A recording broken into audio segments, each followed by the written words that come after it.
नमस्कार, स्वागत है आप सभी का यूट्यूब चैनल पर।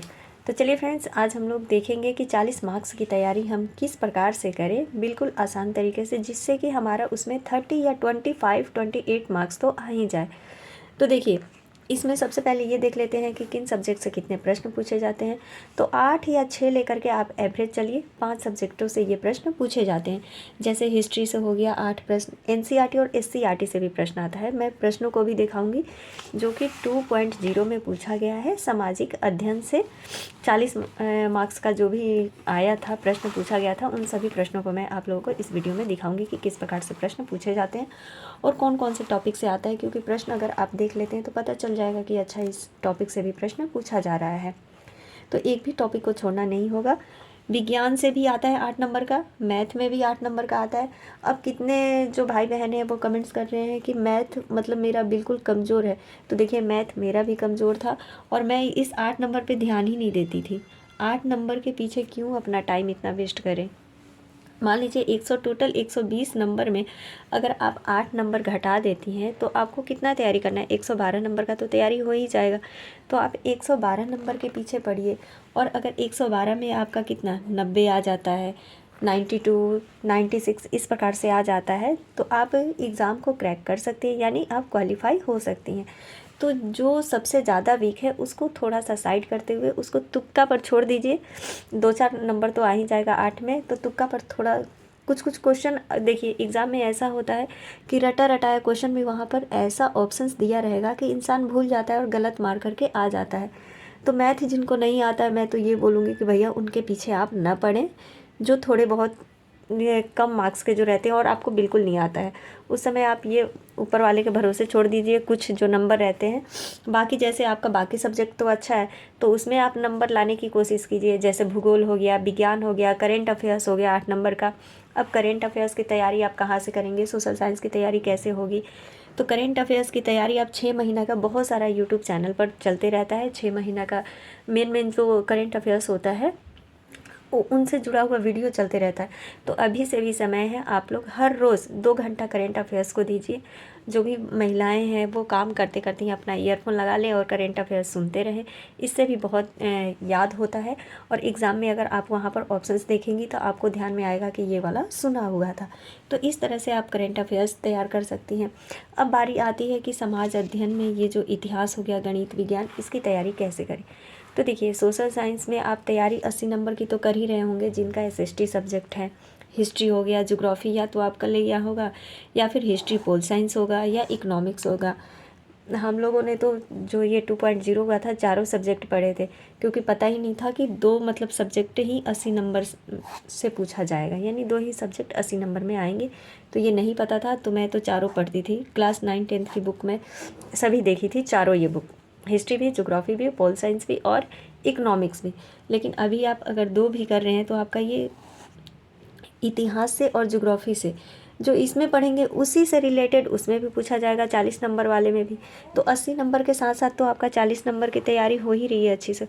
और रह गई बात, जो और थोड़ा सा सब्जेक्ट रह गया तो 1 लाइनर क्वेश्चन या प्रैक्टिस सेट से वो आपका कवर हो जाएगा।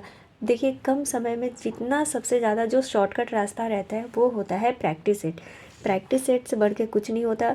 और प्रैक्टिस सेट जो भी आप क्वेश्चन करें उसका जो पीछे एक्सप्लेनेशन दिया हुआ रहता है, यानी बिल्कुल विस्तार से जो समझाया हुआ रहता है, उसको देखना ना भूलें। क्योंकि एक क्वेश्चन से हमारे 4-4 क्वेश्चन तैयार होते हैं इस तरह से अगर हम देखते हैं तो देखिए, भले 4 घंटा ही पढ़िए लेकिन मन से पढ़ेंगे तो एग्ज़ाम अवश्य क्रैक होता है। और कुछ लोग कमेंट्स करते हैं कि हाँ, अब पास हो गई हैं तो लेक्चर तो देना ही है। तो देखिए, जो जैसे अपना फॉलो किया है वही बताता है, मानना या ना मानना ये आप लोगों के ऊपर रहता है। तो प्लीज़ आप लोग ऐसे कमेंट्स ना करें तो ज़्यादा बेटर रहेगा। किसी को प्रोत्साहित करिए, हतोत्साहित ना करें। चलिए अब देखते हैं कि देखिए, जनरल स्टडी में किस प्रकार के प्रश्न आपके ये 40 नंबर के पूछे गए थे। यहाँ पर देखिए, 1857 के विद्रोह को किसके द्वारा पहली बार प्रथम भारतीय स्वतंत्रता संग्राम के रूप में वर्णित किया गया था। इस प्रकार का प्रश्न, यानी 1857 से भी आ गया। दूसरा प्रश्न क्या था कि कौन सी घटना सबसे पहले हुई थी, तो इसमें संथाल विद्रोह हुआ था। तो यानी ये क्लास 9 का ये मैं करवा चुकी हूँ, प्लेलिस्ट बनी हुई है, आप लोग अगर देखना चाहते हैं तो देख सकते हैं। बंकिम चंद्र चटर्जी से था अगला आ जाता है, ये देखिए स्वदेशी एवं बहिष्कार, यानी यहाँ पर आप लोगों को पता चल रहा होगा कि जो आप 80 नंबर में तैयारी किए होंगे वही सारा चीज़ यहाँ पर पूछा जा रहा है। कोई अलग से कोई भी क्वेश्चन नहीं दिया जा रहा है। जैसे 1922 में आयोजित कांग्रेस के गया अधिवेशन के अध्यक्ष कौन थे, तो ये सभी को पता होगा। असहयोग आंदोलन के दौरान किसने बिहार में किसानों की अगुवाई की थी, ये भी प्रश्न आ गया। अगला प्रश्न है कि 1817 में कलकत्ता में हिंदू कॉलेज की स्थापना, ये सारा अभी हिस्ट्री का ही चल रहा है।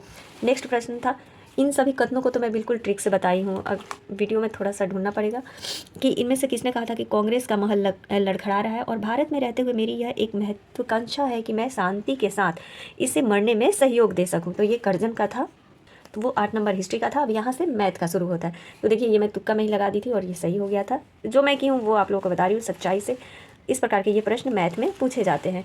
ये वाला एक इस प्रकार से प्रश्न आया था, एक ये प्रश्न था। अगला प्रश्न इस प्रकार से था कि 50 संख्याएं दी हुई है, तो इनमें से ये ऑप्शन इस प्रकार से था, चुनना था। एक ये प्रश्न था, ये था, और एक ये प्रश्न था। ये मैथ के प्रश्न इतने थे। अब यहाँ से साइंस का प्रश्न शुरू हो जाता है कि आदित्य L1 उपग्रह का सूर्य अवलोकन बिंदु है। अदरक एक भूमिगत तना है एवं जड़ नहीं है, क्योंकि इसमें ये सभी था। ये उत्तर लेंस से पूछ लिया है, यानी देखिए साइंस से भी इस प्रकार के प्रश्न पूछे जा रहे हैं। अगला प्रश्न ये था, आप लोग पॉज करके सारे प्रश्नों को देख लीजिएगा। नेक्स्ट इस प्रकार का प्रश्न था कि एक वर्णी प्रकाश एक माध्यम से दूसरे माध्यम में प्रवेश करता है, निम्नलिखित में से कौन सा गुण कहलाता है? वेग कहलाता है, आयाम कहलाता है, आवृत्ति कहलाता है, यानी क्या कहलाता है? अगला प्रश्न साइंस में ऐसा था, हाइड्रोजन परमाणु से था। फिर था कृष्णिका एक उच्च तापक्रम, यानी ये था प्रश्न। और अगला प्रश्न था साइंस में इस प्रकार से ये पूछा हुआ प्रश्न था। देखिए ये एक क्वेश्चन इंपॉर्टेंट रहता है कि बंगलार माटी यानी बंगलार जल के लेखक कौन थे, जो मूल रूप से 1905 में लॉर्ड कर्जन द्वारा बंगाल के विभाजन के खिलाफ एक विरोध गीत था, ठीक है, जिसके लिए पश्चिम बंगाल विधानसभा ने हाल ही में, ये करेंट अफेयर से हो गया, ठीक है, यहाँ से करेंट अफेयर शुरू हो जाता है कि हाल ही में नए राज्य गान के रूप में उसको एक प्रस्ताव पारित किया है। तो ये शायद रविन्द्रनाथ टैगोर थे या काजी नजरुल इस्लाम थे। इसको आप लोग थोड़ा सा सर्च मार लीजिएगा। अगला प्रश्न यहाँ से आता है कि हाल में उद्घाटित किए गए भारत के नए संसद भवन के वास्तुकार कौन थे, तो ये तो विमल पटेल है। नेक्स्ट प्रश्न कौन से फिल्म महोत्सव से था, तो इसके आंसर अनुराग कश्यप की कैनेडी था। अगला प्रश्न है G20 से रिलेटेड था। नेक्स्ट प्रश्न मानव अधिकार दिवस, तो 10 दिसंबर को ये तो मनाया जाता है, यानी जो महत्वपूर्ण दिवस है उनसे भी प्रश्न पूछा जा सकता है। और फिर से यहाँ से थोड़ा सा जनरल स्टडी की भारतीय राष्ट्रीय सेना के संस्थापक कौन थे, तो ये मोहन सिंह थे।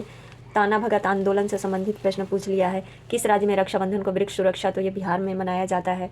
अगला प्रश्न है निम्नलिखित में से किस राज्य में काली मिट्टी पाई जाती है, तो देखिए अधिकतर जो आंसर है अगर कहीं पर ना समझ में आए और लगे कि ये भी लग रहा है ये भी लग रहा है, वहाँ पर उपयुक्त डी सही हो रहा है, तो इसका आंसर यही था।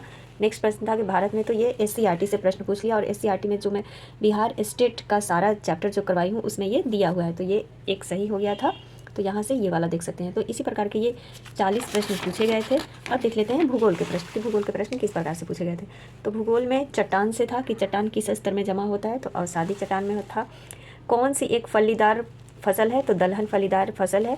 अगला प्रश्न था चरम स्थान पूर्व पश्चिमी गलियारे से जुड़ा है, तो ये भी SCRT का क्वेश्चन है, सिलचर और पोरबंदर से जुड़ा हुआ है। अगला प्रश्न पूछा गया था स्टैलेक्टाइट एवं स्टैलेगमाइट स्थलाकृतियाँ बनती है बर्फ द्वारा, भूमिगत जल द्वारा, किसके द्वारा बनती है, तो इसको आप लोग देख लीजिए। 22 अप्रैल को किस रूप में मनाया जाता है, तो पृथ्वी दिवस के रूप में मनाया जाता है।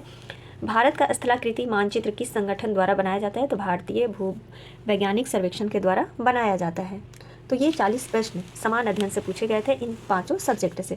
आगे ये आ जाता है हिस्ट्री के प्रश्न। तो धीरे धीरे जिस प्रकार से मुझे समय मिलता रहेगा, क्योंकि अभी स्कूल मिला है, तो सुबह से शाम पटना से मुजफ्फरपुर करने में ही समय व्यतीत हो जाता है, नहीं मिल पाता है। कहीं पर अगर त्रुटि हो गई हो तो क्षमा चाहती हूँ। मिलते हैं अगली वीडियो में, तब तक के लिए आप सभी का दिल से धन्यवाद। Thank you.